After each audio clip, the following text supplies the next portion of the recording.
Welcome back to another edition of the Kings Pulse podcast. Here, my name is Brenden Nunes. We are fresh off of Sacramento Kings Media Day, start of the 2025-26 NBA season, specifically for the Kings and a lot of other teams around the league. Got my guy, good friend, coworker, all of the above, Chris Watkins here as well. What's going on, Chris? How'd Media Day treat you? Pretty good. I think in terms of, how media days in the past have gone, it feels like it was a fairly muted one from all regards, media drama wise, and even just, the energy in the building. It wasn't as if years past we've had literal coaches screaming from across the practice facility. So, I sometimes like to say no news is good news, and I think the muted nature of this media day is going to kind of be fitting for how this team is and how these guys kind of are. Yeah, and of course, Media Day is also the day where everybody's drinking all the Kool-Aid, right? For sure. Hey, we believe in this team. We like what we have. Every team thinks they're going to outperform expectations. I think also a little bit more unique of this one was some reflection on last year as well, which it's not like that doesn't happen, but last year was I guess, tumultuous, right? As DeMar calls it, a shit show, which we will get into here. But I think that's kind of where we want to start here a little bit is how some of the reflecting on last year went, and obviously changes that may carry over headed into this season. Just to give you a little bit of perspective on DeMar's season last year. I believe he's going into year 18, if I have that number 17. right. 17, thank you. And last year was the first time he had a coach change mid-season, which is pretty crazy. Pretty wild. Also, just a little definitely bit a rarity on like his that. end.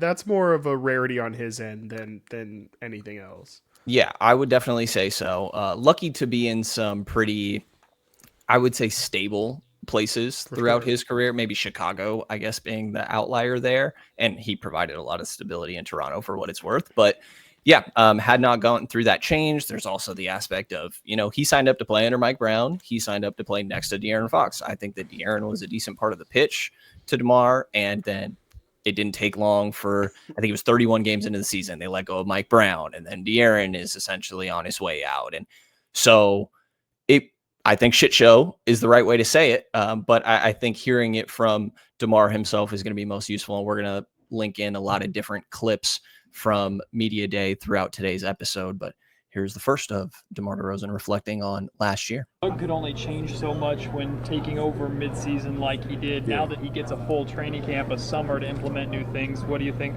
that's going to unlock for him and for you guys? I think it's just give us what we needed. Last year was one for the books for me. With so much stuff from start to end. Just be honest with you, it was just a lot of shit that was going on that, internally we tried to fight through as players, and I can only imagine from a coaching staff, and with so much change from the front office. Y'all know it was a lot going on. But we, with the guys that was here, we still try to manage to make something out of it, and from that moment on when things started to change, I knew if we had the opportunity to be under Doug and see Doug's vision and have a training camp with Doug, with the players we needed, we could do something, and we didn't have that, last year because so much stuff was happening. So I think this time around, you'll see a much different team. Training camp hasn't even started yet, but have you already noticed kind of that reset and the difference from the chaos of last year? Without a doubt, and it's not nobody's fault. We all have issues internally with our jobs and everything, and sometimes you gotta learn how to pivot and maneuver through that, and I think that's just what it was. Just call it what it was. Last year it just was internally a shit show, and this time around we got a chance to make right of the wrongs that kind of happened. If you're listening to this, I'm sure that you are well aware of the shit show that was last season. I very much appreciate the honesty from DeMar. Also the look on his face. We are also on YouTube for anybody on the audio Very side. important. You can see, probably should have got there. And you can see that on the Kings Pulse YouTube, some video here as well. But right as he's reflecting on last season, he's almost like staring off in the distance, like, man, that shit sucked. And I think that you can obviously see that it wore on him. He also talked about how he felt like he wore that a little bit more, even subconsciously last year, and the effect that that may have had on his teammates as the leader of this team. And clearly he feels like he's taking very much of a different approach into this next season. He mentioned doing things different mentally. He wasn't about to share exactly what that meant, but he said he was working his ass off and repeated that twice this offseason to try and make things a little bit different. But I don't know. Do we buy a little bit of, hey, there's something here that at least there's going to be some sense of stability headed into this season with Doug Christie and Scott Perry leading the helm? Yeah, I think first and foremost, I just in general like to hear DeMar say that. Like, after the season that was, as he so well put it, a shit show last year, especially here in Sacramento, we've just seen that has a lot of carryover. Like, a lot of the time there's baggage. Like, that's really the word that comes with being a shit show, is that year after year you kind of hold the baggage of the previous season and it weighs you down for the next season. So it's good to hear just in general that DeMar isn't feeling that. And I do think that's legitimate. Like, even something as recently as last week, I know we're going to talk a little bit about Malik, but obviously everything that Malik's had to deal with from a media perspective this summer in terms of him being in trade talks, every single trade talk that's involved the Kings this offseason, just not really wearing it. And again, I think we talked about it a little bit last week, but that these guys see some of it. You can't avoid all of it. I think Malik showed really, really, I guess, good class that would be the terminology. But it just in general didn't feel like these guys are holding any resentment, and truly they do want a new start to the season. So kind of like you said at the start, that is a little bit of what Media Day is for everybody to give the everything is great and roses and we're going to win a championship this year. I think it is notable. You were more so in the scrums. I didn't hear the word championship said this year I did not at either. Media Day. I don't know if Seems like playoffs year was one said. is just like when Scott's asked about it, and anybody else, it feels like the answer is setting an identity, creating the identity based around Scott's staples of competitive, tough, team-oriented, accountable, disciplined, professional. Right, of course. So, I think overall, to answer your question, I think I buy that they are legitimately feeling the new vibes. I buy that they legitimately are buying into Doug's voice. And, I do think, a lot of last year was very political. And we talked about who was team Mike Brown and who was maybe team other thing. We would just say that a lot of the people who were maybe for team changeup, we'll just say, was our players who are still here. And so I think a lot of this roster was wanting change, was wanting some new, fresh voice. And a lot of the guys who are still here from last year that were wanting that, frankly, got what they wished for. And I think, it's good to see that, even though it went very, very bad at the end of last year, I think at least, again, they are happy that they got, for lack of a better term, they got their way. And again, they definitely could have came into this season and saying, oh man, nobody asked for this. Do you see how bad last year went? Just get me out of here.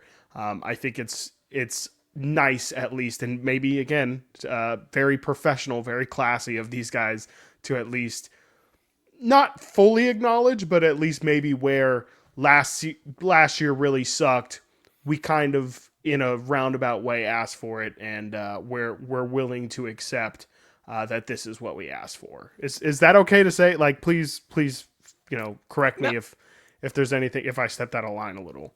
No, I think that's all accurate. I mean, yeah, you said it well. I think there were absolutely two different camps last year that were more Mike Brown and some I think it was straight up kind of pushing for Doug, and I think there were also people in the middle that are still on this team, but it does seem like the people that were extremely pro Mike, I guess, are pretty much gone, probably minus Yeah. Keegan, which Yes. obviously Yeah. means we're only talking about De'Aaron Fox, right? And like maybe Trey Lyles fell into this, but we're mainly talking about De'Aaron Fox, and Keegan being the lone survivor, I guess you could say. And he did talk a little bit about how it's different going into media day without De'Aaron. But I think when you're on this team, right, player, coaching staff, it's probably easy to talk yourself into to look around and be like, that's DeMar DeRozan, Zach LaVine, Domantas Sabonis, Keegan. We have a guy that was a 6-man of the year contender a couple years ago. And that's not to mention the point guard they just signed, who everybody is really high on, Dennis. That's something that we'll get further into here. Doug had really glowing quotes, I guess, to say about Dennis. So I think I see how they could sell themselves on the idea, right? If, hey, we all work together towards this and are willing to sacrifice whatever that may mean, then there's something here. Now we got to see, obviously, how that plays out. And that's a lot easier to say in theory than when you're actually out on the court and you're like, hey, this isn't the most ideal thing for me. That's where maybe this starts to feel a little bit different, right? Again, this is the time of year where it's easy to say these things, but I don't think they're just BSing. Like, I think that they look around the room and are like, hey, man, we got talent on this team. And I think there's a sense of optimism in that. And I guess this is, again, typical for media day, but I'm kind of buying it a little bit. It's at least giving me a little bit of something to feel like excited about, right? Because I think so much of coming into this year was an apathetic feeling. I'm curious where you're at. It wouldn't surprise me if you're a little bit more on the other side and still remaining. I probably shouldn't let media day affect me. No, I mean, I actually feel like I've been very consistent in saying that I expect this team to be competitive and to a certain level. I think that I have felt more positive based off of the feeling that I've gotten from a lot of Kings fans is that in general it's just a negative feeling. I don't know if that's negative about the overall talent that's on the roster or negative about the direction in which the roster is going, but overall it just doesn't feel like a lot of people expect success out of this year. And again, I think success is definitely relative, especially here in Sacramento, but I've always felt like this team is very, very close to hovering around 500. And I just kind of think I think they can fall a couple games over and a couple games under. The season has a weird way of ebbing and flowing, and we'll just see, maybe if they come out to a surprise in the first 10 games, maybe that record goes above 500. But to me, it's everything you said. You look around the locker room, and it's not crazy to say, like, we have DeMar DeRozan, who's a closer, who's 22 points a game, 36 minutes a night at 37 years old. That's incredible. Zach LaVine is capable of being a top 5 scorer in the NBA. Domantas Sabonis is one of 4 centers in the NBA who are actually worth a damn and can actually impact games. It's not crazy to look around the room and say, again, Malik Monk, 6-man of the year candidate, all this stuff. And then you think about the potential, and I know we're going to get into it, but is this roster even finished?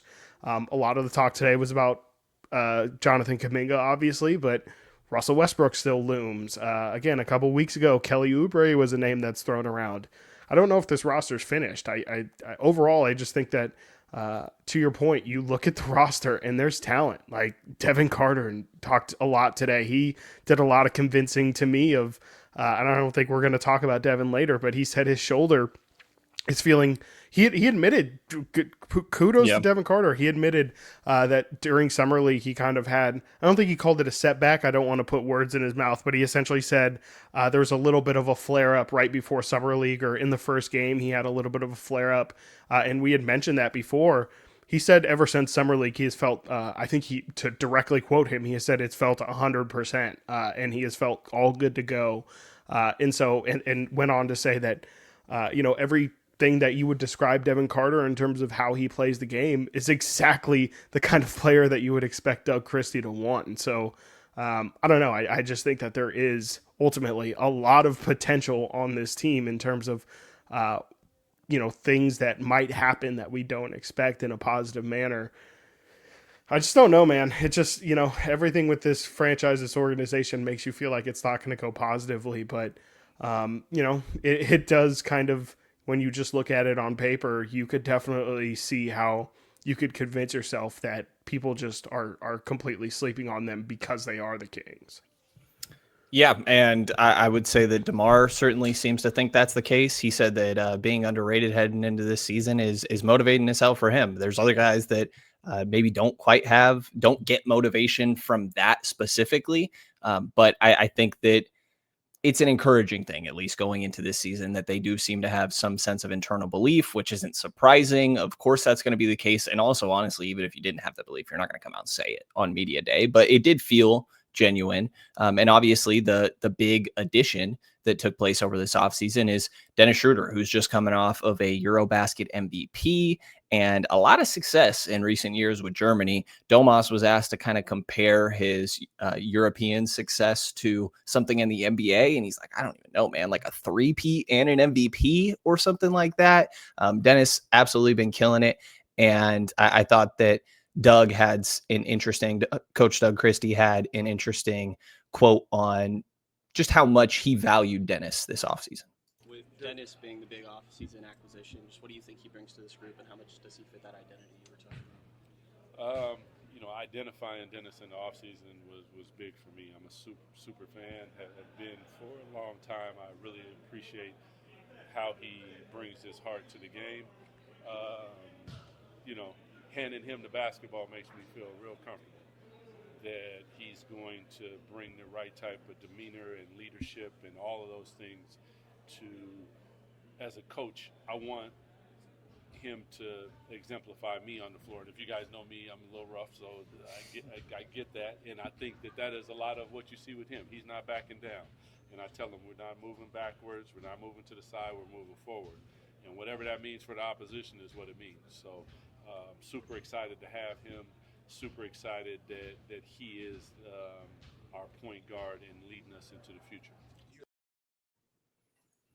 Doug obviously really liked Dennis. I don't know necessarily how involved he was in the offseason process of all this, but it kind of sounds like he may have been.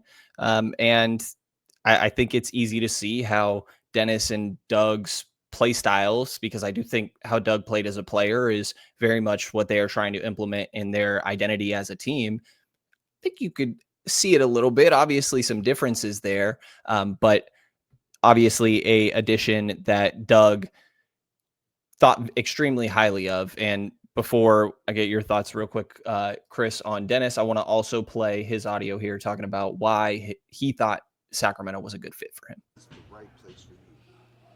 I think just playing with pace, defensively picking up 94 feet, bringing intensity on that end, kind of that dog mentality. Offensively playing with pace, sharing the ball, move the defense side to side, and I think that's how we play with the national team. And we had a lot of success that way, and I hope that we can come together as a team doing the same things, and it's going to be really, really hard to stop us then. Yeah, I mean, there you go. I just kind of think it's a lot of competitiveness. That's a lot of the stuff that you hear from Dennis Schroder is what he brings on a day-to-day basis, and a lot of the guys mentioned obviously playing against him, the kind of point guard that he is, just kind of his ability to lead on the floor. I think we'll see. I mean, I think he's. We've talked about kind of what kind of tier point guard he is in the NBA. I think there's going to be nights where we feel like, this is found money and Dennis is underrated and all this stuff. And then I think there's going to be a lot of nights where you kind of see a lot of the flaws of Dennis and, kind of the reason why he hasn't been able to establish himself as a starting point guard. I think there's going to be a lot of good, but there's definitely going to be some bad and some inconsistency there. I think what's going to be interesting really is just how much he's going to be relied on. We know that there's not really a true backup point guard on this roster. Right now, it feels like Dennis Schroeder is going to get 34 minutes, and that's kind of where I start to get worried. I think the more that you play him and the more that you're kind of relying on him, that's kind of where I think we're going to see a lot of the warts. And so to me, if you can find a way to get somebody else in here and maybe get Dennis Schroeder's minutes to 25 to 28, that to me would make me feel better. But I think he's going to be solid. It might be. I don't know if that's going to be another 18 minutes that you could patchwork in there, but to me, it's just I get concerned about how much we might be seeing Dennis Schroeder. I think he's a really solid point guard to, for lack of a better term, steal minutes with, especially if he's going to be your backup. I think he's a high quality backup point guard, but playing him 34 plus minutes a game, it makes me nervous for how things might go when you're relying on him that much. Yeah, I tend to think the same. And they're asking like a ridiculous amount from him, to be honest. Yeah. We need you to set the tone offensively and defensively. Right. That picking up 94 feet thing that Dennis mentioned is something that Doug mentioned that he wants his teams to do too. He said something along the lines, and I'm paraphrasing here, of, I was told that couldn't be done in the NBA, picking up 94 feet, but it's been shown. So now it's acceptable. And I took that as I actually happened to, on the way in, be listening to Zach Lowe had Rick Carlisle on, and Rick Carlisle was talking about how, they're picking up 94 feet and their offensive style, that he was getting a lot of messages from other coaches and stuff saying that their style of play was inspirational. He said that was the key word that he was getting a lot. And it feels like that's essentially what Doug is saying here. Like, hey, he also mentioned we want to run 10 guys because I think this style of play is going to be tiring. And so we are planning on having a little bit of a deeper rotation now. How that may end up playing out, it's a lot easier to say at media day compared to who you end up feeling comfortable trusting after training camp, preseason and stuff. But I mean, they're going to try to muck up the game. They're going to try to play defense 94 feet. They still don't really have good defenders on this team. I think between some of us today, we were doing the exercise, like how many above average defenders are on this team? And you were at like 2.5. I might be at like 4. It's not, I don't know. How much can you buy this defensive orientation? I can't buy it. I just can't. I mean, it's a complete oxymoron is to try and, say that we're going to lean on our defensive mindset, defensive presence, and have no defensive minded or defensive presence players. I mean, Keon Ellis, we went through, I believe, last episode, the struggles that he's going to have in terms of the logjam at 2 guard, just trying to get minutes. He's definitely one. He is definitely, if we are going to make that list of people that are defensive minded players, he's obviously the one that is undeniable, undebatable. Keegan Murray falls into that category. And then, I'm okay throwing Dennis Schroeder in there, but, Devin Carter is the other one. And I just think it's a lot of guards. I think it's really hard to try and be a defensive minded team in 2025 when it's all guards that you're talking about being your defensive minded players. Like, it's very ironic, but look at the squad that Mike Brown has right now. That's really the ideal defensive mindset you want to have, as a guy like OG Anunoby and then a guy like Mikal Bridges on the other side. I talk about the Celtics all the time with Jaylen Brown and Jason Tatum. Just the amount. Obviously, it's why the Clippers initially wanted Kawhi Leonard and Paul George. If you can have 2 wings that are so interchangeable, it allows so much on the defensive end. And not to mention the Kings obviously don't have any sort of rim protection at all. That's another way of alleviating, or at least maybe masking, some defensive deficiencies. They just don't really have any avenue, in my eyes, to be a good defensive team. And we're not even mentioning the fact that, again, DeMar DeRozan, love him, year 17 isn't going to be anything close to an elite defender anymore. And he's going to be playing with Zach LaVine and Domantas Sabonis for a lot of those minutes. So it just doesn't make sense. It doesn't. It's also what they should be focusing on, right? Like, not that the offense goes out the window, right? I'm sure they're still focused on that, and that is priority. Like, you have to be an elite offense if you're going to be a serious team this year. But you also have to not be a joke on defense, and I think that's essentially what is trying to be accomplished here, right? And of course, they're not going to say that, but they were 22nd in defensive rating last year. And the roster, it's Dennis Schroeder replacing De'Aaron Fox. There was also obviously that 40 games where there was kind of no point guard there. So if you think Dennis is going to make a big difference, then maybe, but I personally am not counting on that, I would say. But again, I do think that is typically the mindset that you would want to have at this point. And the main, I would say, positive is what we talked about the last episode, is that Scott and Doug are saying the same messaging, right? It's not Monty coming out here and being like, listen, we just have to be good enough on defense. No, like both these guys are saying we need to be a defensive oriented team. If the roster will shake into something that's more beneficial to that, maybe we'll see more results in the future.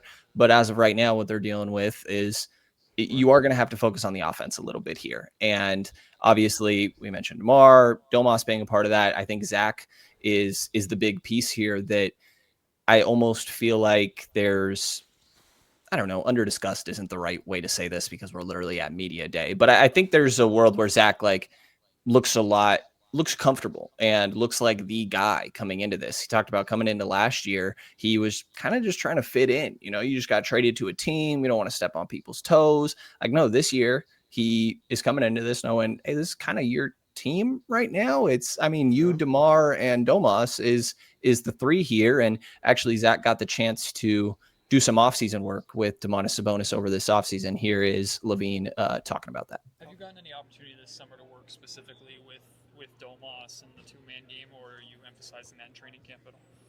So me and Domas talked a lot this summer. Domas was up in Coeur d'Alene, Idaho, which I was a little envy of because it's really nice. But we saw each other in LA a couple times, and then over the last 3 weeks, we've actually been coming back in here into Sacramento, coming in and out, and we've been doing good, man. The team came early. We've been playing. We've been practicing. We've been getting reps in. Not just me and Domas, a lot of the guys, and a lot of the young guys have been here, been in here a lot, which is big. So, I think we're all going in the right direction. Did he say he was envious of Domas being in Idaho? I literally had to listen to it back twice because I was like, there's no way he said that. They say big sky country is different. I will give him that. I've been out to Montana before, and there is like a certain peacefulness to the quiet, and obviously like, the mountain ranges are crazy out there. So I won't deny that it's beautiful. Why were you in Montana? I just don't know if I would say, it was a friend's wedding. Okay. It was like a town of like 60 people, literally. Okay. Population 60, dirt road, Jackson, Montana. You can look it up. But it was crazy. But yeah, I noticed that as well. Insane. Absolutely insane. But yeah, I guess also, by the way, when you're an NBA dude, like you probably want to get away from everything for a little 100%, while, right? In the spotlight of everything. And yeah. No, and I imagine there's some sick courts out there. I mean, I think it's Worldwide Wob is always posting like the beautiful courts around the world. In Athens, Greece, there'll be some that are on the water and overlooking, I don't know. Yeah. Zeus's temple. I don't know.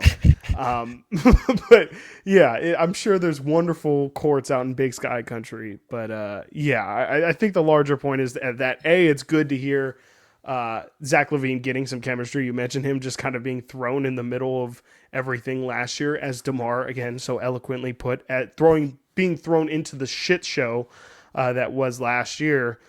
Just kind of taking blows and trying to figure out where he fits into the whole scheme of things.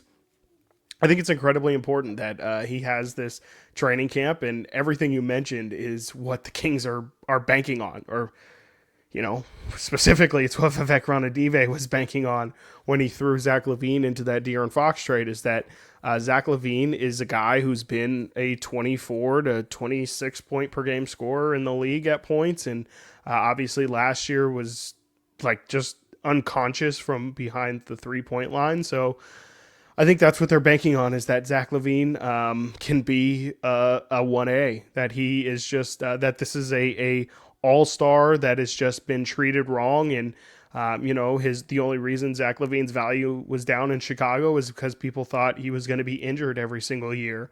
People forgot that he is an absolute bucket, and I think that's the mindset that the Kings have to live in while he's on the team, is that he already has the capability, or already has produced to the level of being an elite scorer in the league. if you're fitting that in and it's just a numbers game, I guess it makes sense. And we'll just see if it happens. But I think that's what you described is pretty much the reality that the Kings have to live in order to believe that this season's going to go well, is that Zach LaVine is going to be an all-star this season. And one of Domas's greatest strengths, I've always thought, is making his teammates better. And I don't think we really got to see that with Zach last year.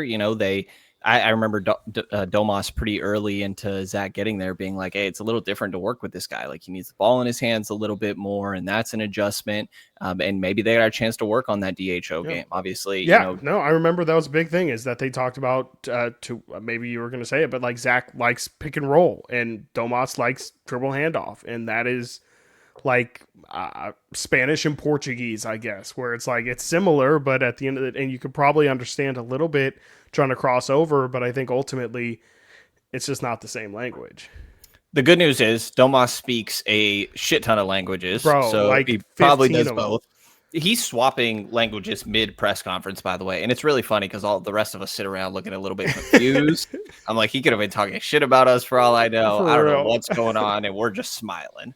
But I think that there is a chance for more chemistry there in this season. Obviously, just getting those reps coming into the year, knowing what you're dealing with already and getting to plan with all that accounted for, I think, is a way that you could find some optimism in what this could look like going into next year. Like Zach, like you said, he is a bucket. And I think that gets forgotten a little bit. Like, don't get me wrong, there's flaws, there's injury concerns. He does not fit that defensive orientation we're talking about. Right. But, when Zach got asked about it today, he's like, I'm not going to turn into Kawhi Leonard overnight. Like, I know that. But we need people that are going to help shore up weaknesses, essentially. And we need to all be trusting each other and have each other's back. And, as I'm saying this out loud, it almost sounds like he's been like, listen, I'm going to get blown by sometimes. I need somebody behind me, bro. Like, which they don't quite have. But the idea is playing as a cohesive unit, right? And the way that you optimize a group is just having elite chemistry. Like, Indiana was not the most talented team, right? And they are currently an outlier, I would say, very much so. But the Kings are in a weird situation where they have to find some belief with that. And so I think there's definitely something there. But with these older players obviously being key pieces, there's also the balance of some younger guys that you'd like to see get some reps, right? Keegan Murray was talking about how he was focused on being more creative this offseason, meaning like, some off the dribble stuff that instantly made me think of, you're trying to add a little bit of wiggle, little Mike Brown's comment of Keegan just doesn't have much wiggle. And I think that that seems to be what he was focusing on a little bit. Keon Ellis talking about working on his off the dribble game a little bit, because he's well aware, hey, the other star is probably guarding me and I shouldn't just give him a possession off. And Nick Clifford coming in, Devin Carter, who you mentioned, obviously said he's feeling healthy. And I think there's curiosity about what he could bring. We really haven't even seen, I would say, much of Devin Carter. So I think one of the balances for Doug this year is going to be, how much do you play the vets versus the rookies? And he was asked directly about that today. Here's Doug Christie's answer. How do you envision finding the balance between playing your veterans at the minutes that you guys probably need from them to try to win games, while also incorporating some of the younger guys and make sure they're developing? Good question. For me, I would like to play 10 people. I believe that the style that I'm going to ask them to play is difficult. Like, we're not floating while we're on the floor. We're playing, and that could be tough. So I think that there's probably built in some minutes there for those guys. But listen, when we hit training camp, it's about earning what you get. So that's always how I was brought up playing basketball. Like, you weren't really given, so you about earning it. So these young guys, I think that they understand, watching them in the summertime and seeing how they move and how they work, the 6 pillars of who we're about that Scott speaks to, they are all about that. My defensive and offensive identity, they're all about that. So I think they'll find their way. I will say real quick, I do like to leave the questions in all these things because I feel like context is important. And a lot of times, I know I led into it that time and it ended up being a little repetitive, but I feel like a lot of times people will leave out the questions. And I'm like, we should probably keep that context in there a little bit. Looking at the list, I'm trying to think of 10 guys. I was like, we have to do the exercise. He gave us a hard number. He did.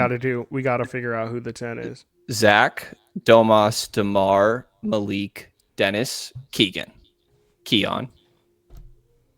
We're at 7. Neat Clifford. 8. Drew Eubanks. Do we say Drew? Yeah, I was going to say 10.5 because it's always, like he said, there's, with how he wants to play, maybe there'll be room for some extra guy. You didn't mention Isaac Jones. I did not mention Isaac Jones. Who knows if he's in the fold? I didn't mention Dario Saric. Didn't mention Dario Saric. I don't think he should count. Yeah. Yeah. Yeah. Yeah. I mean, do you throw Maxime in there day one? I mean, I guess that's the question that everybody wants to answer. Devin Carter, I guess, could be. Devin Carter would probably be the one.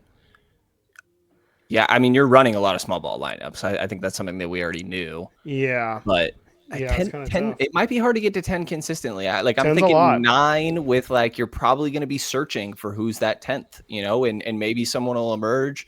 Maybe it will be Maxime. Maybe Dario will play a little bit. He clearly was not very happy about not playing last season for what it's worth. He essentially was like, I don't know why Denver signed me if I wasn't going to play. And so he still tends to think, obviously, that he has something left. And I think he's itching a little bit to potentially show that. I am not about to sit here and hype up Dario Saric, but hey, he's on the team and there may be something there. I think I'm probably at 9. And yeah, again, we'll search for that 10th throughout preseason and training camp.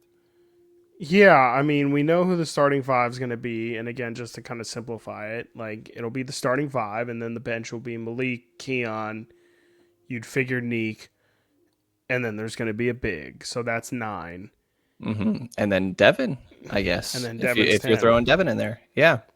So that's just that's very, very small. That leaves your bench players essentially, what is that? Neek, Keon, Malik.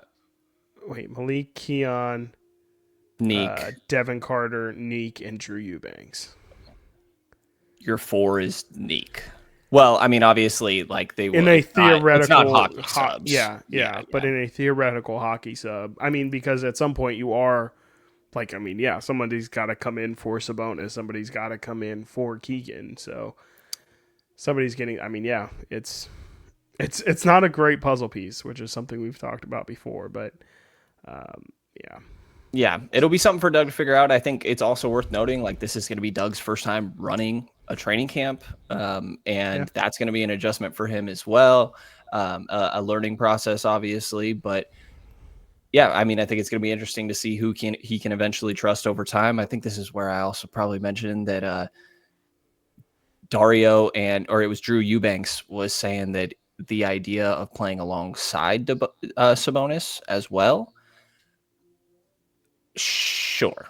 I'm not going to buy it myself. I think that it was probably talked about as an idea, but I instantly get flashbacks to Rashawn Holmes talking about playing alongside Sabonis. And he was very no, that's part of the plan. And hey, he may have been told that, but I'm pretty sure there was 0 minutes where that was the case that season. Yeah. I'm curious because you kind of actually sized them up a little bit. You got to stand next. How big would you say Drew Eubanks is? Is Drew Eubanks bigger than Sabonis? I guess just height wise, you're talking. Yeah, I think he's taller, right? And Domas isn't. I mean, Domas is a big guy, but he's not ginormous, Valanciunas, huge. He doesn't know what I mean? Yeah, in terms of the physical presence, it's not he's obviously very, very strong and aptly named Ox, but yeah, you don't necessarily think Steven Adams, Yeah, and I would say he's somewhere in between the two, but definitely closer to Domas than a Steven Adams, for example. Okay. Yeah. Drew also stood this is a weird, I guess, behind the scenes, but he stood like very far from that backdrop. So it was a little bit of like a weird Optical way illusion. yeah, I'm like, in my mind, I just remember looking up a lot, but I mean, doing that to all these dudes, Gotcha. except Isaiah Stevens out here. So shout out Isaiah Stevens, by the way. He very much embraces that. But I think that it is going to be an interesting thing for Doug to try and figure out. And I think to go a little full circle here, part of the, we're talking about, hey, we're excited to have a sense of stability heading into this year and we know what to expect. There's also like this floating idea of, hey, some of these guys might not make it past the trade deadline, right? And Malik Monk's name was mentioned in trade rumors throughout this offseason. Anybody that the Kings happen to have been linked to, most notably Jonathan Kuminga. And Malik talked with our guy, Alan Stiles, today about handling some of those trade rumors. How has this offseason been different than others? It's been different because of the trade talks. But my agent's so amazing. He called me the day before the trade deadline started, where the trade start. He said, if something happens, it's going to happen today. If not, don't listen to anything else. Okay. And did nothing happen that day, and I've been ignoring everything else since then. He never lied to me. I don't think he will lie to me. So yeah, I've been cool with that aspect. Yeah. Everywhere I go, I be hearing stuff from people I don't even know, right? Because I don't be into it like that. But some stuff I'll be seeing. Of course, you can't miss everything. Mm-hmm. But yeah, it's been fine for me. Yeah. But as far as and kind of what you alluded to, the new regime coming in and Scott Perry, you've had some good discussions with that crew so far. Scott called me in the day before as well to let me know. He's just being a professional. I don't think a GM has ever did that. Call me in before to let me know what's going on, and if something happens, he'll call me before it happens. So yeah, that's him being professional. Because like I say, a lot of GMs wouldn't do that. I kind of don't think he meant trade deadline, but I'm not really sure. He did, because he reiterated pretty much the same exact thing in the scrum as well. Yeah, I think he was referring to the previous trade deadline, saying that he had essentially been told, if you're not moved at this, or saying you might be moved at this deadline. That was the only thing he had ever heard from him. And essentially, I think he's saying he hasn't heard anything. He hasn't gotten a call like that from his agent this offseason. And I think he's more saying, if there was any truth to all of the rumors circulating, he believes that his agent would have done him the due diligence of calling him and saying, hey, just so you know, if it is going to happen, it is looking like it might happen again. Like what almost happened last time, even though it didn't happen. I see. Yeah. I am also not going to take this as that means that there's no world Malik gets 100%. Traded. Obviously, I think that it's a weird situation to be in for Malik to get asked about these things. There's honestly only so many ways that you can answer this, right? And so I feel for Malik. I'm sure hearing your name in these conversations is not a fun way for this to go down. You hear stories about locker rooms being real stressful around the trade deadline because everybody's tripping about like, dude, I might have to move my family like tomorrow. And so that's a stressful situation to be in. And it's probably going to continue to be the case throughout this season, I would say, with the way that I think they're still pursuing Jonathan Kuminga and probably going to be pursuing a lot of different options, because this still is kind of Monty McNair's team. And Scott Perry hasn't quite gotten the chance to put his fingerprints all over this thing. And so it's a little funny to me that a lot of the tone is, hey, we're excited to know what group we're coming into this season with. But I kind of think we could run into the same thing right around the trade deadline. Yeah, absolutely. I mean, everything can be on the table. I think we were all surprised, and I've kind of already let it go by the wayside. We all thought DeMar DeRozan would have been traded already at this point. At the end of last year, I think leaving the exit interviews, everyone expected DeMar DeRozan to be gone. It's not even talked about anymore, and so I could imagine those talks sparking back up. who knows about Domantas Sabonis? Like you said, it's a little bit of Monty McNair's team.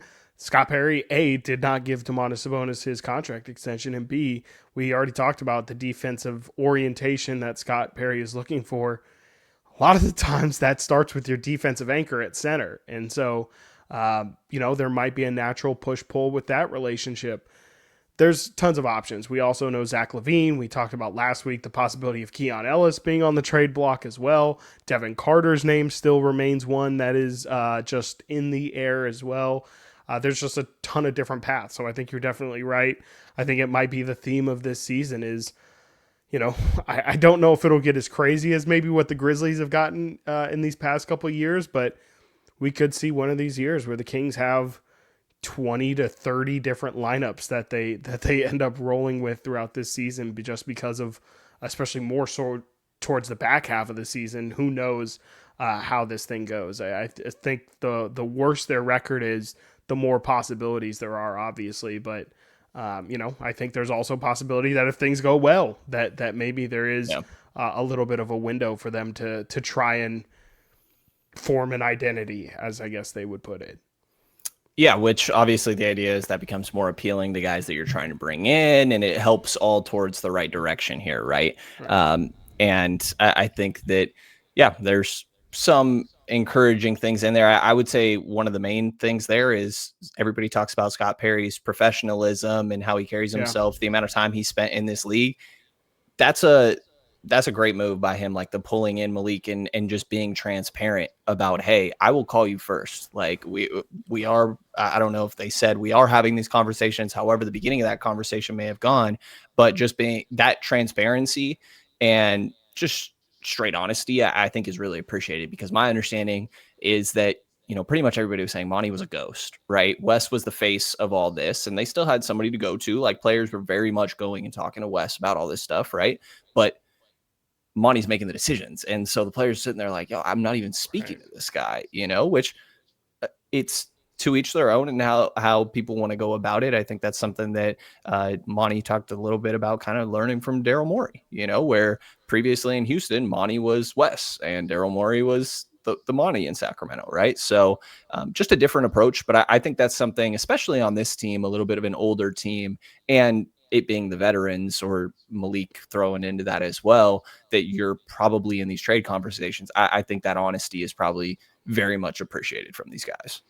Oh yeah. I mean, we've been in enough locker rooms to know, especially it feels like basketball, it is the one where it shines more than any other. Is these guys, they always talk about, honestly, it's a business. That's the cliche, but they understand if they don't play every single night, it's not the end of the world. They understand, again, it's a business, and there's only a certain amount of guys who can play every night. But they always, always, always say that is okay as long as it is being communicated to me, as long as we understand and we're on the same page, and I'm not out here getting my body ready every single night to just not know if I'm going to go in or not.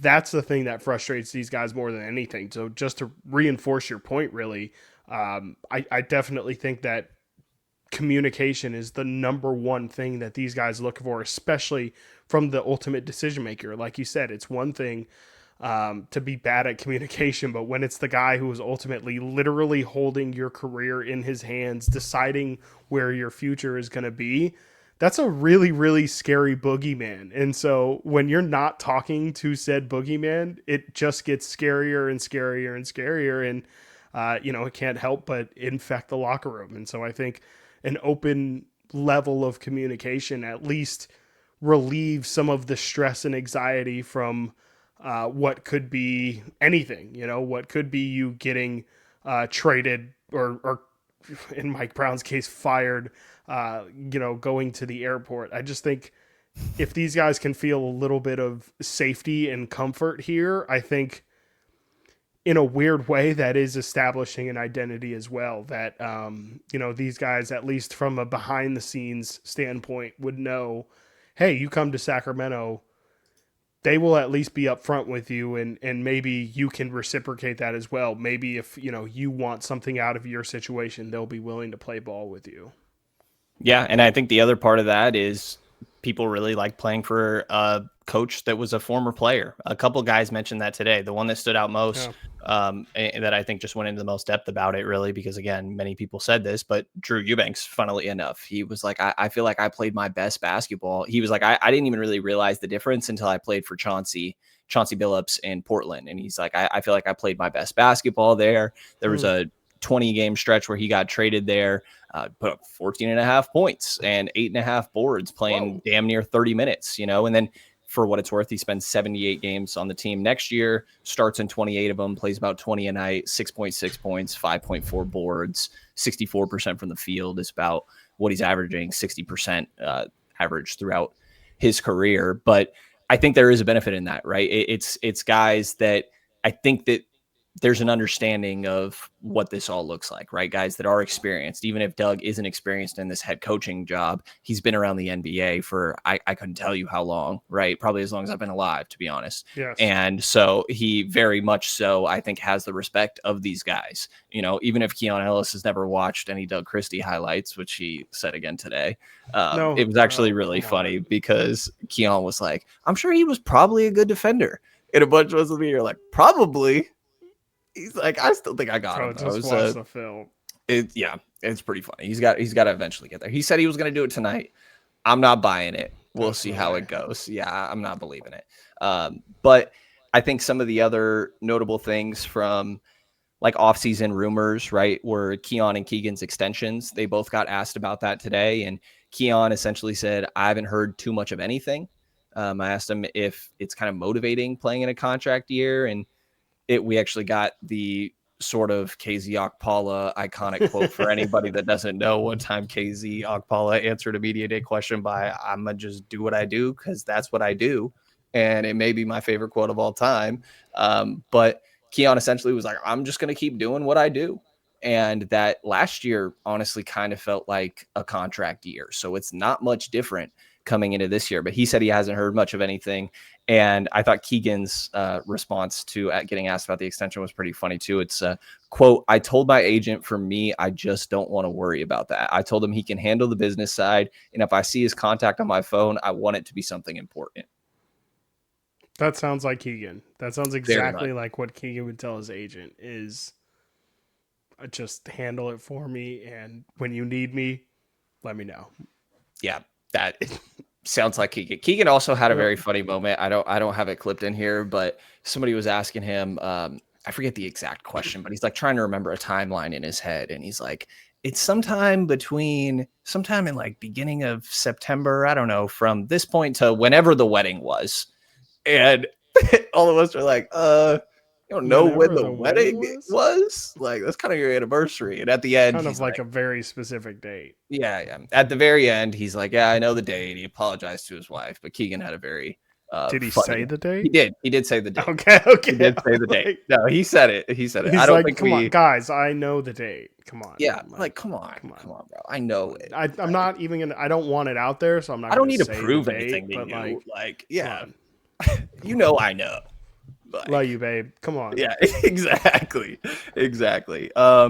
Yeah, so I would say I think that's the main thing, right? With Malik being in trade conversations, Keon and Keegan's Keegan. That's a new one. That could be something. The Keegan. That is the Kings defender. The Keegan. Yes. Yeah, of course, a lot of these guys were looking for more Keegans. Oh my god. Of course, a lot of this is happening, whether it be, holdups and extensions, or the reason Malik's in trade conversations is because Jonathan Kuminga continues to be the center of a lot of this offseason. I guess not quite offseason anymore. He was not at Warriors Media Day, which I haven't read that much about Warriors Media Day yet for what it's worth, but I know not that many people there because, they got ahead of it as you pointed out to me the other day, made sure everybody knows, hey, we do have these guys lined up. We're just waiting on the Kuminga thing. They're just outside. If you want to talk to them, they're just standing outside. Like, I swear they're in the bay somewhere, man. They're out on the water. I don't know where they are, but they are here somewhere. Scott Perry did get asked about Jonathan Kuminga. Obviously, it's not something he could really talk about, but I'm sure people want to hear his response. So here is Perry. You you've been linked to a player over in Golden State for a number of weeks now. Who's that? Jonathan Kuminga. I would say, though, I know you can't comment on the trade, but how finalized is this roster heading into camp, or are you still looking at making moves? Look, as we sit here today, this is our team, and I'm excited about what we have going into this year. And again, my job each and every day is to listen, see what's happening out there. Can we get better? But I'm pleased going into training camp and really looking forward to the first practice tomorrow and start to work with these guys on this roster that we currently have. We have another version of that where he asked Alan. I think you heard that. You think it's worth running here? Yeah, might as well, just to get it on the record that this is the extent of, what he was asked. He was asked about it twice. And here is the other one. So, Scott, I know you didn't think you were going to get out of here without at least a question about Jonathan Kuminga. And who's that? and this whole thing that's going on. I know the rules a little better than he does. Exactly. But just from a general standpoint, what did you see in that situation? You always say being prudent, things like that. Anything that you saw just from how this team can improve and just the direction you think you could go? I'm just going to obviously have to talk in very generalities. I can't get into talking about individuals. Right. But I said that at the very beginning about being prudent and trying to figure out how to improve this team. That's each and every day. I'm happy with the group that we have coming here to start training camp. My job and the function of a general manager of any team has to be really evaluating who you have and what you have, and then making an honest assessment on where you need to improve. And so that's where I'm at with this whole process. And so the names of the players, whoever, that doesn't matter right now as much to me is okay, does the person and the skill set fit? Because I'm a big person, and you guys will find this out about me. Obviously, you need talent in this league to win. There's no denying that. Right. But you need talent plus the character. I say this all the time to people when they start talking about, oh, you ought to trade for this player, that player.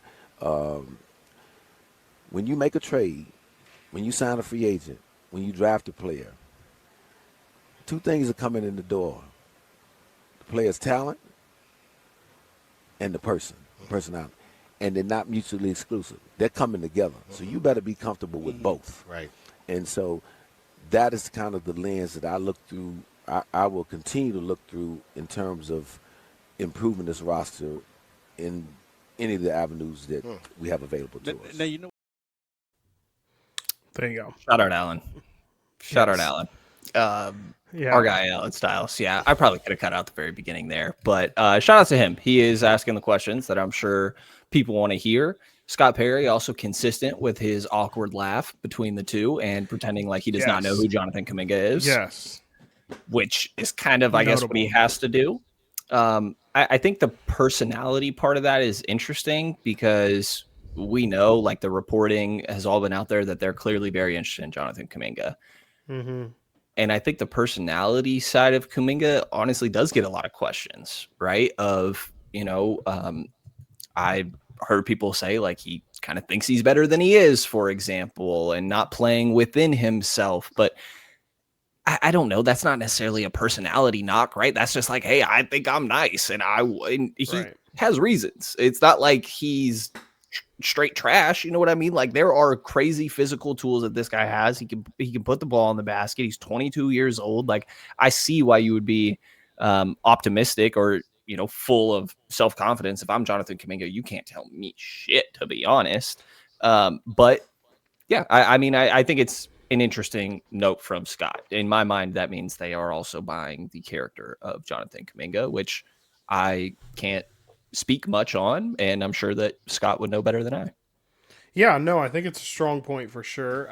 We don't really know about Jonathan Kuminga's character in terms of, what he brings in the locker room. But I would just say, to your point of, maybe what the feelings about how he feels about himself in his game, I would definitely say that is the definition of what one man's trash is another man's treasure could be, because with Golden State, you could see how that's detrimental, how that's, hey man, like, we don't need you to think that you're the one. We already have the one in Right. Steph Curry.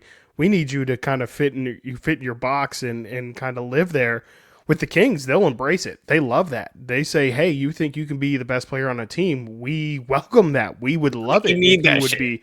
Please, absolutely. And so, I think it can be two people reading the same situation but coming to two very different conclusions about what it means ultimately for their team. So that's what I would say to that portion of it. But on the same token, there's definitely, I would say, potential bad sides to that. I think for a moment at least, the Kings would need Jonathan Kuminga to fit into some sort of box. They kind of don't need him to be acting like a rookie, frankly, where they're just letting him make mistakes left and right in the sake of his development. So I don't know. It feels like I definitely think at the least you could say that it's fair to say that the Kings are checking those boxes for Kuminga, or Kuminga, I guess, is checking those boxes for the Kings.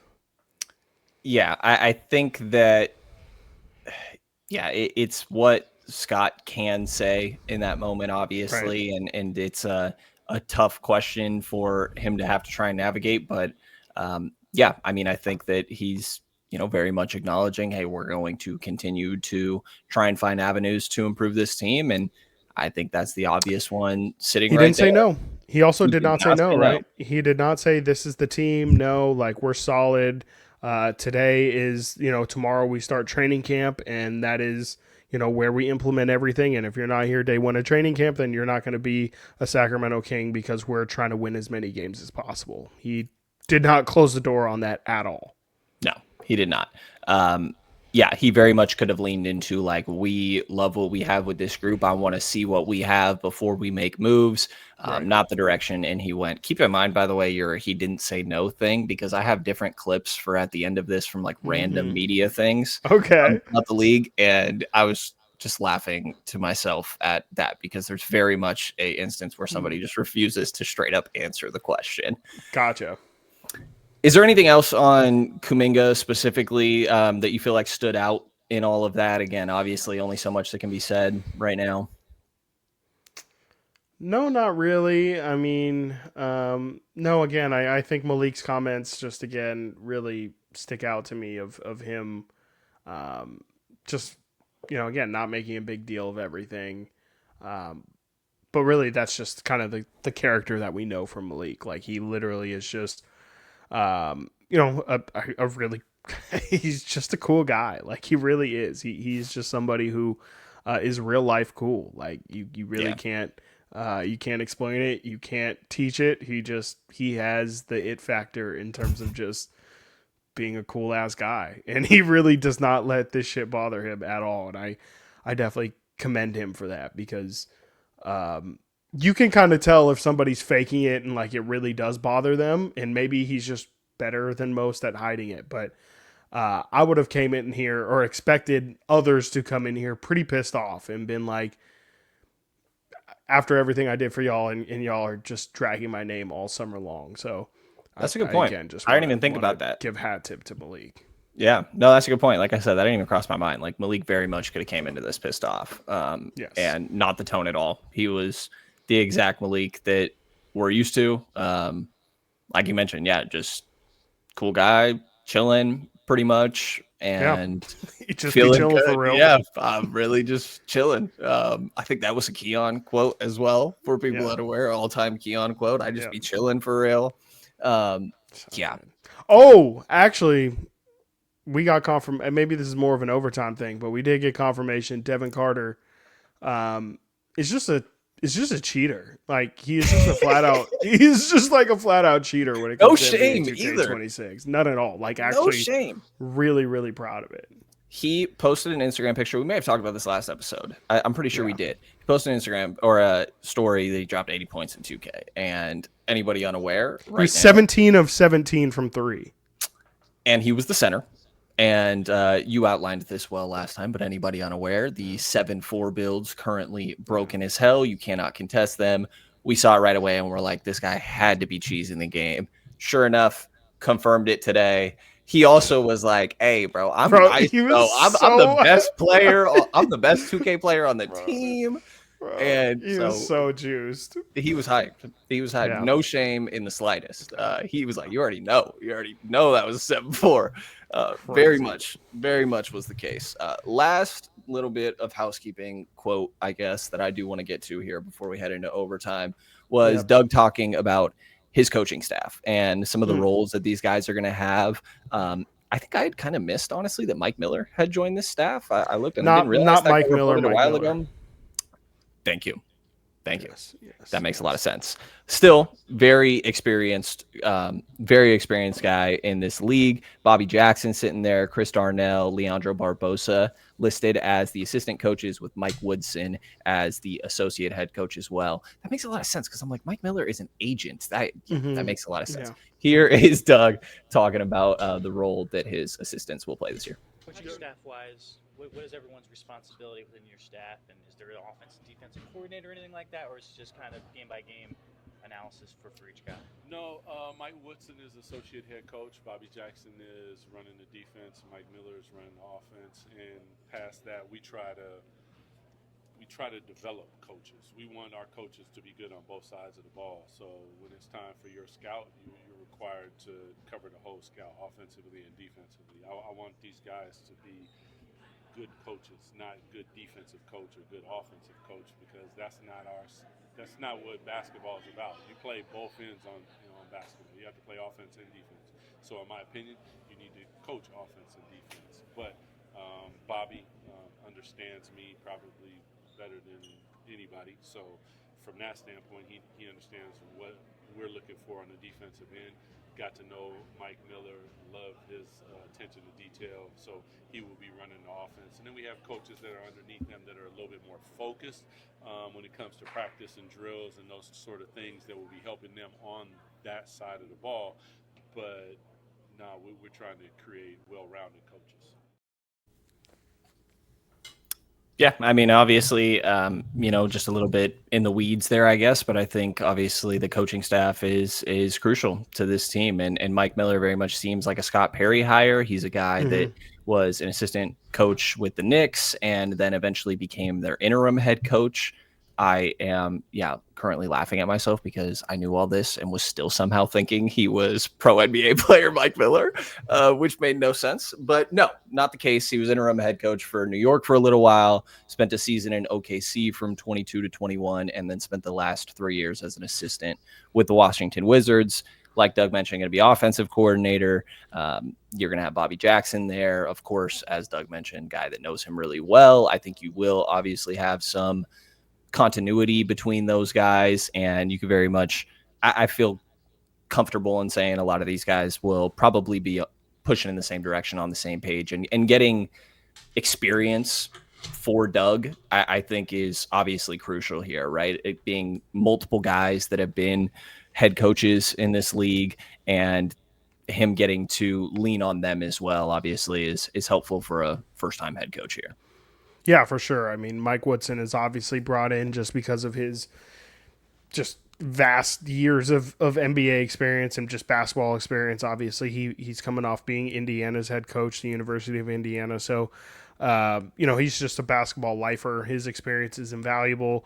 And then, like you mentioned, just a really, really experienced staff. Maybe not the biggest names, but, I think it's just full of guys who have been there, done that, and ultimately, I think it's going to be on Doug Christie to kind of lead the ship. I think that's kind of ultimately what we learned from last year as well, is that Doug is going to be heavily involved in all of this stuff. He is not somebody who really likes to delegate. He's somebody who likes to be incredibly hands-on, maybe even to a fault. And so while, those guys are going to be running the ship, I feel like Doug is going to, it's not going to be kind of maybe like what it's been in the past where, we're directly attributing Jay Triano for things or Jordy Fernandez for things. Like, I just think everything is going to kind of be through Doug. And I think it should also be mentioned as well because I had forgotten. Will Scott is supposed to be the Stockton Kings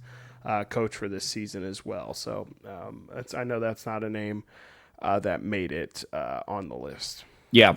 Yeah, Will was an assistant for Stockton. I know last year, I want to say a handful of years that he's been around that team. Definitely highly thought of. I know, for example, like Deuce Mason thinks really highly of him. And Deuce, for anybody unaware, calls the games for Stockton. Deuce is super tapped into Stockton there. Any other standouts from Media Day for you? I guess last thing I have is I thought it was funny when Domas got asked, like, what's the goal for the season? And he said, just bring Kings basketball back. And I'm like, I don't really know what that means. Like, I think you're talking about the Beam Team season. But I just thought that was funny and something that I could definitely see myself repeating throughout the ongoing nature of this season. But mentioned Keon wanting to shoot off the dribble a little bit more, Keegan trying to be creative. I think the other individual standpoint was Domas talking about his 3-point shooting, and that, we mentioned he shot really well last year, but it was only about 2 a game, and he's trying to get those attempts up, and that he also worked on having a quicker release, right? We joked about this last episode, like, you shot 42% from 3. That's phenomenal. 40% from 3. But people aren't respecting you like that, right? You have space, you have time to line up the laces, and it doesn't accomplish the same sort of spacing that really is the goal with Domas shooting these threes, right? It's not like our goal is, hey, we're trying to get Domas a 3 on this possession. Like, you're shooting that because you are also trying to help maximize the space on the floor. And that's something where, hey, the efficiency was there. And if you did make that quicker, that honestly is a way that Domas looks a lot different headed into this year. And then maybe the Drew Eubanks thing makes a little bit of sense. We could also just ignore that last part. Yeah, I mean, we'll have to see on all that. I think I saw a number a couple weeks ago that showed that Domas was it honestly might have been. I know he wasn't number 1, but I want to say he was top 2. But I'll just be safe and say top 5 in closest, or I guess in this case, furthest defender from your 3-point attempts. And so, to your point, I guess we'll see how that changes this year in terms of the respect, I guess, that the other team gives him.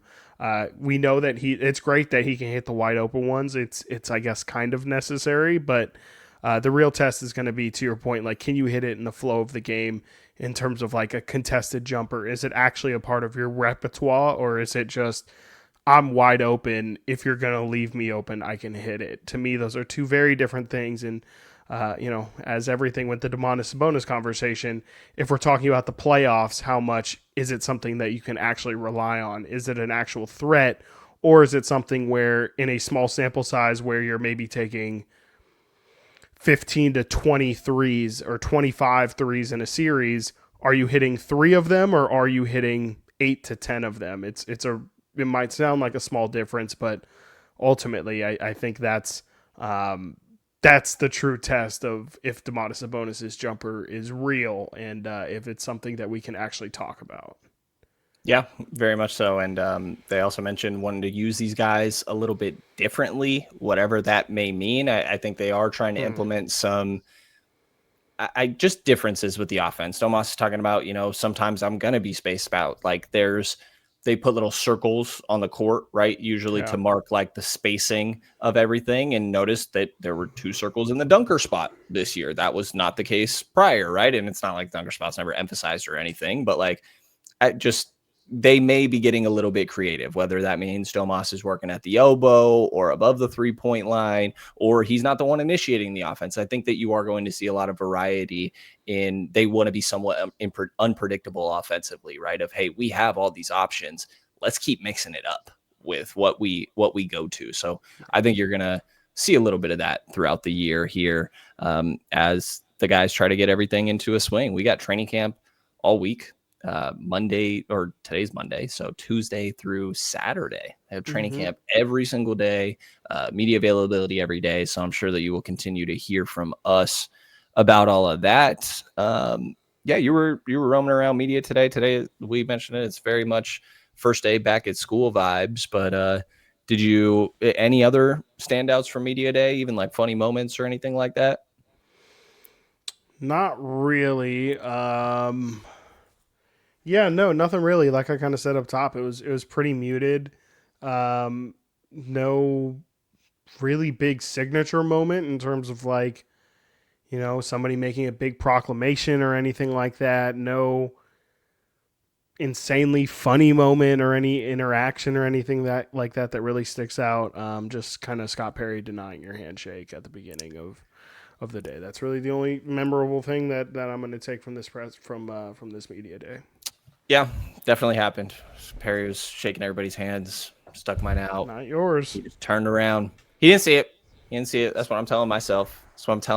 Too slow. Yeah. So if you hear me being negative on Scott Perry, you know why. That's all I'm saying. Just shake my hand, Scott, and we'll be good. It's no big deal, man. We can make this all straight. Simple handshake. Yeah, funny moment for sure. I also have a couple other funny moments that shout out Kings or NBA Reddit, because I have not done. I mean, we were fully caught up in Kings stuff and have been since leaving it, so I'm not super in touch with everything else that happened around the league. But I took a quick little glance, and there's some funny moments. Shocker. So I wanted to play a couple of those here as we get into our overtime segment. And remember, I mentioned great sound effect. Remember, I mentioned somebody refusing to answer the question. Well, surprise, surprise, that has to do with the Clippers, and that would be President of Basketball Operations, Lawrence Frank. Here. Has Dennis Robertson, Kawhi's uncle, ever asked for any extra benefits that wouldn't be allowable under the NBA salary cap directly to you? There's been a lot coming out about his asks. Yeah, look, Dennis knows the rules, Kawhi knows the rules, Mitch Franco knows the rules, and we know the rules. Is that a yes or a no, though? Yes, we all know the rules.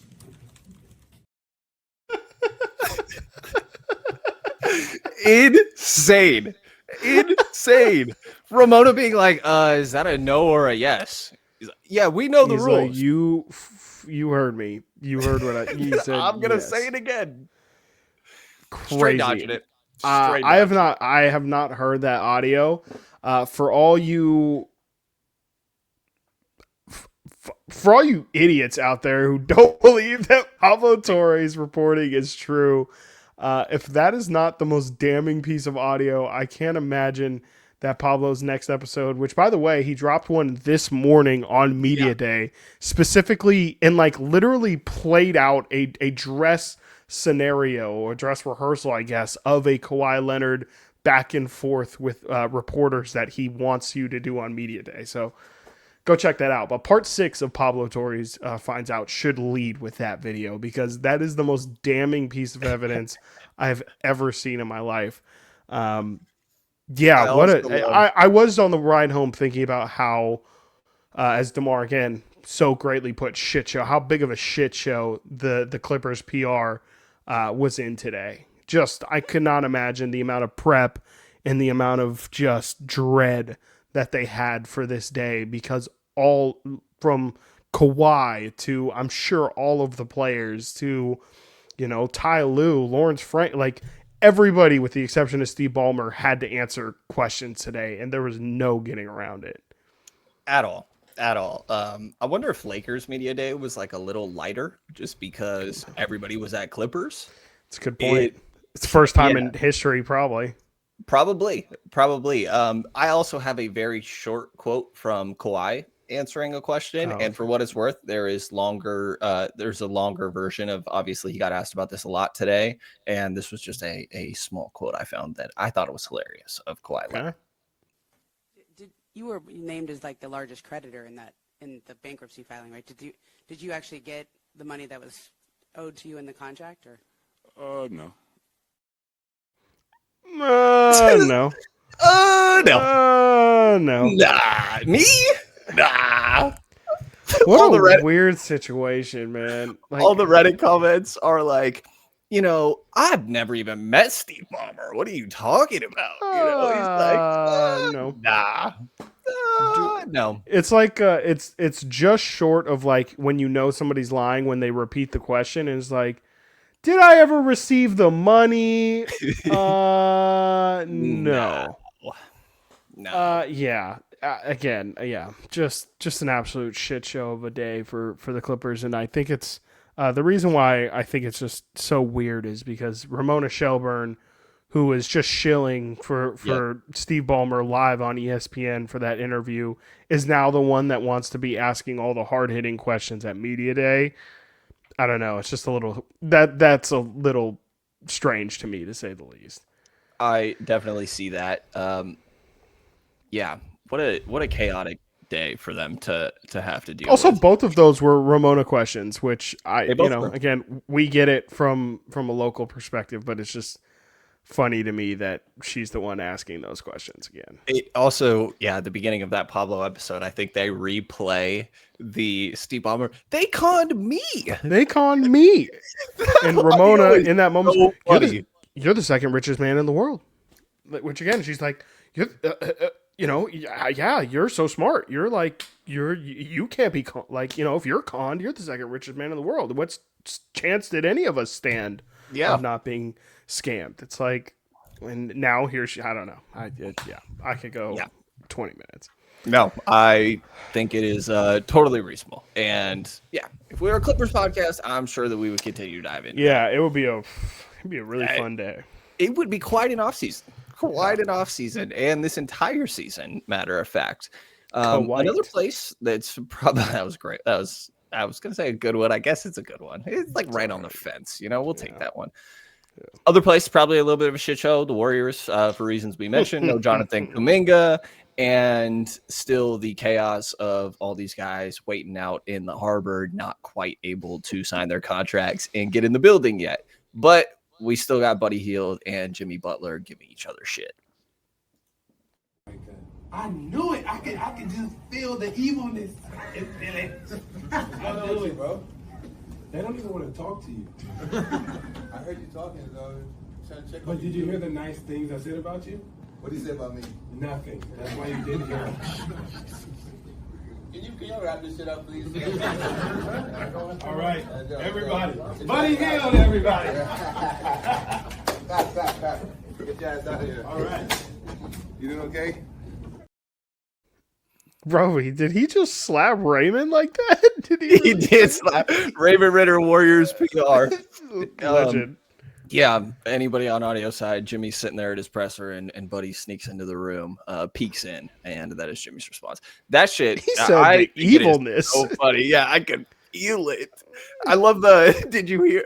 It's like just setting them up perfectly. Did you hear the nice things? No, because I didn't freaking say any. It is great.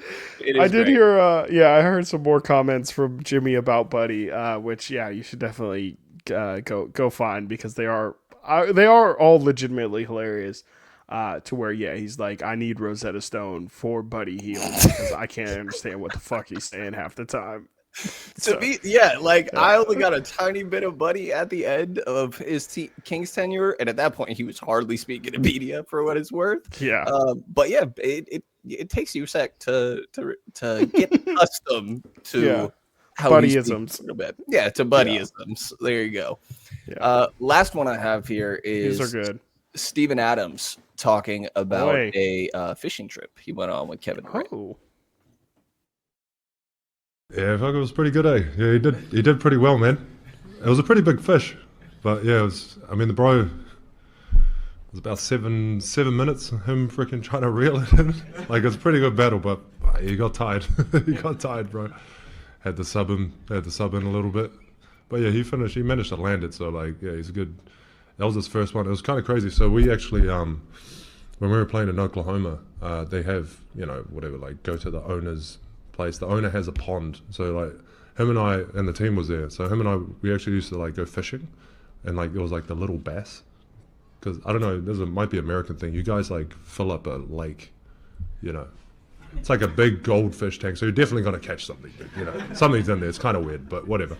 So that's what we were catching. So that was the last time he was caught a fish, and then this guy just pulls in a freaking a yellowfin, and I don't think he realizes how big of a deal it is, because his whole reaction was just it's bro, I'm there freaking we just won a freaking won a championship. And he's just oh, that's cool. I was bro, all right dude, God. Can we So get Steven Adams to Sacramento? That's please. now my new mission. We couldn't get Brooke Lopez, couldn't get Robin Lopez. Can we now get Steven Adams? Is the mission that I'm going to be on exclusively. That's incredible. Forgot they played together in OKC. No, I definitely thought about that as well. Yeah, they kind of came up in the same time, so it's pretty great that they're back together. And yeah, it just seems like an all-time great hang, Steven Adams. He absolutely does. Yeah, great time. Also, I did not know this was like an American thing to like fill up. Oh yeah, like that. Oh yeah, I didn't, for sure. Yeah, I didn't know it was Yeah. American specific. Obviously, I knew this happens. Yeah, I mean, when you really think about it, it seems like a very American thing to like does. kind of participation trophy your way into catching a fish because I don't fish often, but from what I understand, obviously it's not going to guarantee that you're going to catch that shit. So yeah, I could definitely imagine also very, very rich guy shit to have a pond for you to just recreationally fish in your backyard whenever you get bored. And know you're going to catch something. He's like, put the biggest shit in there and I will catch that guaranteed and show that off like it was all skill, I also need footage of KD like really trying to reel that shit in because him being hella skinny, I could just imagine like with a 7-foot arm trying to like reel in a tiny. Honestly, it probably like looks. You like think the this. pole looks small? Yeah. Yeah, it probably does. Yeah, it probably Yeah. looks like when Shaq is trying to drink water or something like Yeah, that. yeah. And it looks like a fun sized candy bar. Yeah. I have definitely fished in a large goldfish pond or whatever he called it. So yeah, guilty for sure. That's all I got. I'm sure there are plenty more, and maybe we can pull more as we keep going. I forgot here. about Maxime Reynaud eating Chick-fil-A. Maxime was eating Chick-fil-A, and I had the bright idea. He was of like asking housing him. that. He was, yeah. And this is also probably like 3-4 o'clock by this point. He had been there for a while, to be fair. He had, yeah, I think a lot of us had been as well. We're pretty hungry. Yeah, That Chick-fil-A very looked fair. pretty freaking good. Really smacking. Yeah, and I had the bright idea of asking him if he tried In-N-Out before, just not even thinking about this guy had been in Stanford in Northern California for a sec. Right. But yeah, love Max. Max seems like a great guy. Great guy for sure. Yeah, I think that's all I got, Chris. A busy media day that honestly is a lot of fluff, but also just the start of the season means that we are fully here. We are going to be in full swing here on the King's Pulse podcast. This episode being recorded on a Monday. As we mentioned, we will be recording an episode every Monday. That may mean that we were recording Sunday night sometimes and it's up there Monday morning, but by the end of day Monday, you will have a new King's Pulse episode every single week with the potential for a bonus episode too. Or maybe we're going to do some short form content on the YouTube. You don't know what may be coming there. So be sure to subscribe to the King's Pulse YouTube channel and whatever audio listening platforms you are on as well to keep your finger on the pulse of the Sacramento Kings moving forward here with Brenden Nunes and Chris Watkins. You got any final things before we get out of here, sir? Yeah, you know what? You might not like me for it, but I'm going to make a claim Here we right go. now.